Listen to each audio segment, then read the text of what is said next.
I'm willing to spend $18,000 to acquire a $10,000 customer because I know you're worth X in 90 days.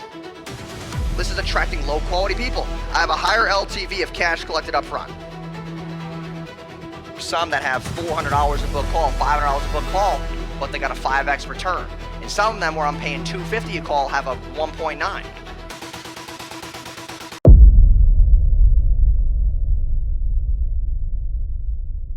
For about until I'm break even. Oh yeah, this was your question. I apologize. Sorry, I was going on a rant. Okay. If I have a $10,000 offer, make it very simple. And let's say I add about 80% on top for LTV.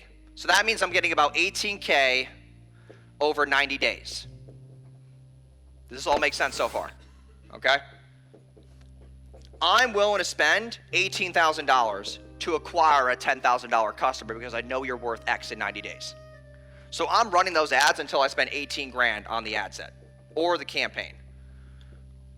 If that campaign can't generate me the LTV in 90 days, then I cut it. Because I'll let you know this right now, I've had campaigns, I heard some people whisper going, what the fuck? Bro, this is business economics, this is business acumen. This is not emotional whatsoever. There's no emotion in this entire fucking equation. There's no, I can't spend 18 grand. Okay, well then fucking huckle down your finances. Stop buying dumb shit, okay? Get your kid out of private school. Figure it out, okay? This is the economics that would drive the business. Now, the reason I appointed this is that you might run a campaign. Let's say this is campaign 1. And we got 3 ad sets. We got ad set 1, ad set 2, ad set 3. This is why I debunk a lot of people's beliefs. Let's say I'm paying $300 a lead here, and I'm paying $100 a lead here, and I'm paying $200 a lead here. Which ones would you turn off? No. Why? Higher quality. It might be a higher quality lead that actually spat out ROAS. What if I'm getting a $200 lead and my ROAS is 0? And here I have a ROAS of a 1. And here I have a ROAS of a 2.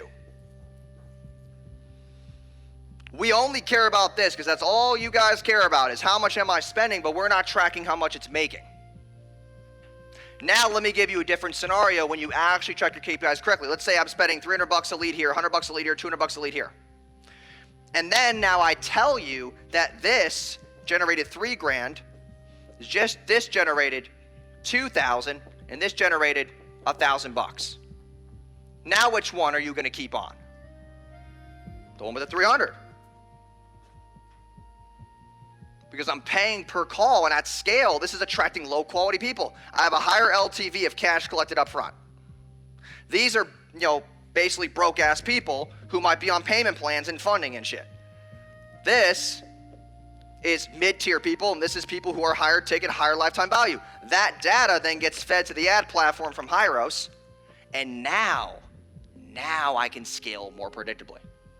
Does this all make sense? Okay. Because I don't have my Hyros and stuff with me, but like if I were to show you my campaigns, there's some that have $400 a book call, $500 a book call, but they got a 5X return. And some of them where I'm paying $250 a call have a 1.9. We think that just because the cost per lead's lower, that it's better. It's not. We got to track it.